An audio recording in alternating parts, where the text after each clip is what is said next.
The office was a desolate expanse of cubicles and empty chairs, bathed in the eerie glow of flickering fluorescent lights. Outside, the inky blackness of the night pressed against the windows, shrouding the world in an unsettling silence. I had always despised working late, but the urgent deadline looming over my head left me with no choice. With each passing minute, the office seemed to take on a life of its own. The walls whispered secrets, and the shadows danced ominously. The creaking of the ancient building sounded like the anguished groans of a dying beast. I tried to concentrate on my work, but my mind kept wandering to the unsettling atmosphere around me. The solitude weighed heavily on me. The usual cacophony of co-workers had been replaced by a deafening silence, punctuated only by the soft hum of the computer and the occasional tap-tap-tap of my keyboard. I couldn't shake the feeling that I was being watched, that unseen eyes were studying my every move.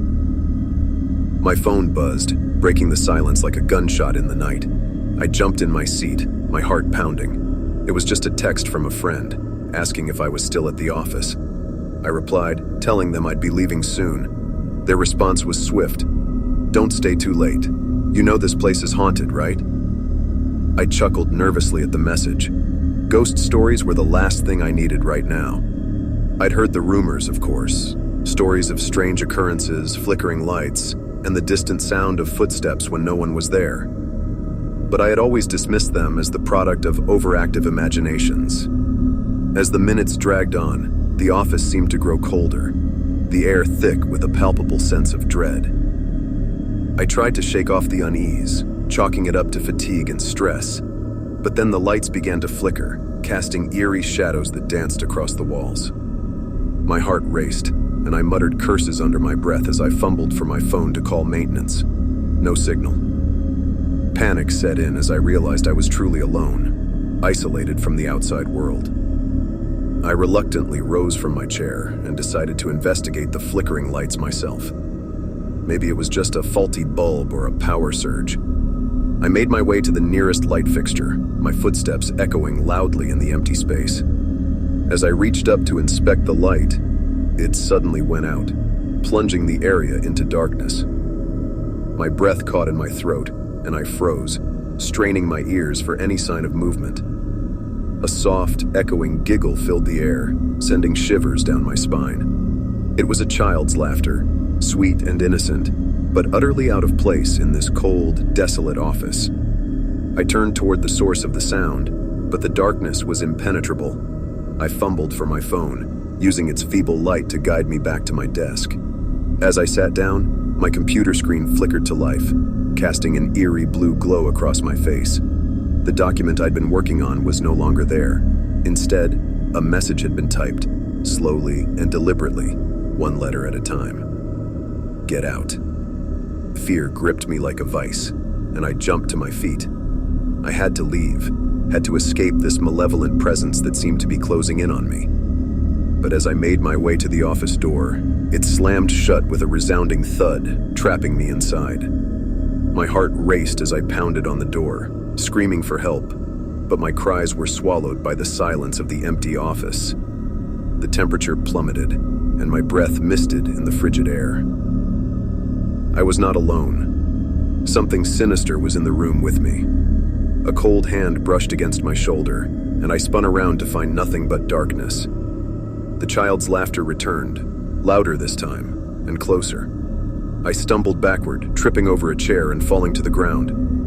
The laughter grew louder still, echoing in my ears, filling my mind with a chilling dread. And then, from the shadows, emerged a figure, a small, ghostly child with hollow eyes that seemed to pierce my soul. I screamed, but my voice was drowned out by the cacophony of the child's laughter, a never-ending chorus of torment.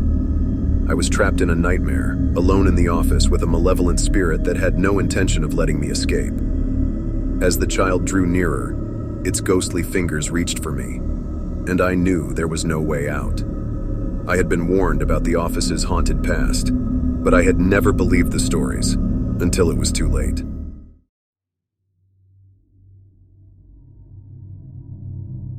The flickering fluorescent lights overhead cast eerie shadows on the empty cubicles as I sat alone in the office, working late into the night.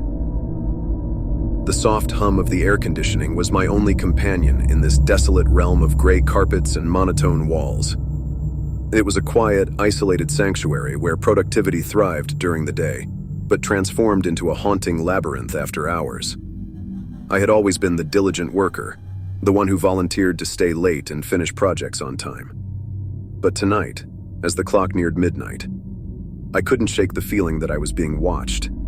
It was an unsettling sensation, like an invisible presence lurking in the corners of my peripheral vision. The wind outside howled, rattling the windows and sending a shiver down my spine. I chalked it up to my imagination playing tricks on me, a result of long hours spent alone in this cold, sterile environment. As I continued to type away at my computer, the sound of footsteps echoed through the hallway outside my cubicle. My heart raced as I strained to listen, but the footsteps abruptly ceased. I knew I was alone in the office, or at least I should have been. I cautiously rose from my chair, my footsteps echoing louder than I had expected in the eerie silence. The office was a labyrinth of cubicles, and it felt like a maze with no way out. The only light came from my computer screen, casting long, unsettling shadows on the cubicle walls. "Hello?" I called out, my voice trembling. No response. The silence was stifling. I took a deep breath and continued my exploration. As I turned a corner, I saw something out of the corner of my eye. A shadowy figure hunched over, its back turned to me. My heart raced, and I felt a chill run down my spine. "Who's there?" I stammered. The figure remained motionless, as if mocking my fear. I inched closer, my curiosity overcoming my fear. My breath caught in my throat as I reached out and tapped the figure on the shoulder.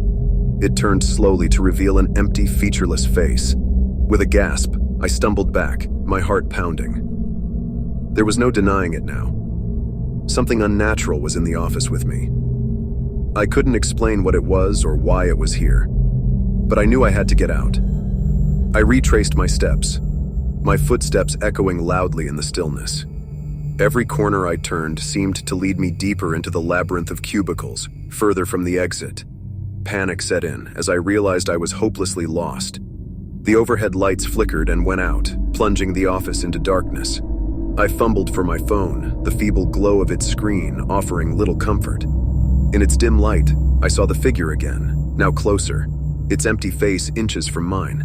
It reached out a skeletal hand, its fingers impossibly long and twisted. I screamed and bolted in the opposite direction, my heart pounding in my chest. The office seemed to stretch on forever, the walls closing in on me as I ran. The figure pursued me, its footsteps echoing ominously behind me. I could hear its labored breathing, like a death rattle. Finally, I burst through the fire exit and into the cold night air. Gasping for breath, I looked back at the office building, but there was no sign of the figure. It had vanished as mysteriously as it had appeared. I never returned to that office late at night again. The experience had left me scarred, haunted by the memory of that empty face and those long, skeletal fingers.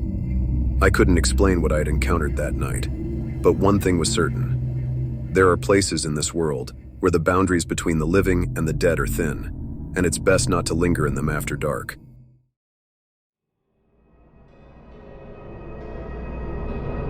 The hum of fluorescent lights overhead was the only sound in the office as I sat alone at my desk. It was late, far later than I had ever intended to stay, and the shadows danced across the walls like specters in the dimly lit room. The rest of the office had emptied out hours ago, my co-workers having long since abandoned their posts, leaving me alone to finish up some last-minute work. The clock on the wall read 2:47 a.m., and a shiver ran down my spine. I couldn't shake the feeling of being watched, as if unseen eyes were fixed on me from the darkest corners of the room.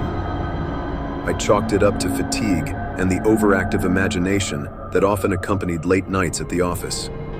I was determined to finish my task and finally head home. I clicked away at my keyboard, the rhythmic tapping of the keys echoing through the empty cubicles. But every now and then, I would hear something that didn't quite belong. the creak of a floorboard, or the faintest whisper of a voice. I tried to ignore it, attributing the noises to the building settling or the wind outside. My computer screen flickered, and I cursed under my breath. It had been doing that all evening, but now, it seemed more deliberate, almost mocking. I tapped the side of the monitor in frustration, but it did nothing to stop the erratic behavior. I felt a sudden chill in the air, and the room seemed to grow even darker. The shadows deepened, coalescing into strange, amorphous shapes that swayed and shifted. I decided it was time to investigate the strange noises. With trepidation, I stood up from my desk and grabbed the flashlight from the top drawer. The beam of light cut through the darkness as I cautiously made my way through the rows of empty cubicles. The shadows seemed to retreat as the light touched them, but I couldn't shake the feeling that something lurked just beyond the edges of my vision. I reached the break room, the source of the eerie whispers I had heard earlier. The room was empty, but the air was thick with a palpable sense of dread. I slowly moved the flashlight around, searching for any sign of movement, but found none. Just as I was about to turn and leave, the door to the supply closet swung open with a violent crash. I gasped in horror as a figure stepped out, bathed in the cold light of the flashlight. It was a woman, or at least it appeared to be, but her face was twisted in a grotesque, malevolent grin. Her eyes were empty voids, and her skin was ashen and stretched tightly over her bones. She moved toward me with a slow, deliberate grace, her footsteps echoing like a death knell. I stumbled backward, my heart pounding in my chest, and fled the break room. I could hear her laughter echoing in my ears as I ran, echoing through the empty office like a haunting melody. I didn't know where to go, but I couldn't stay there any longer. I had to escape. I made it to the stairwell, my breath coming in ragged gasps. I descended the stairs as fast as I could, each step taking me further away from that nightmarish presence.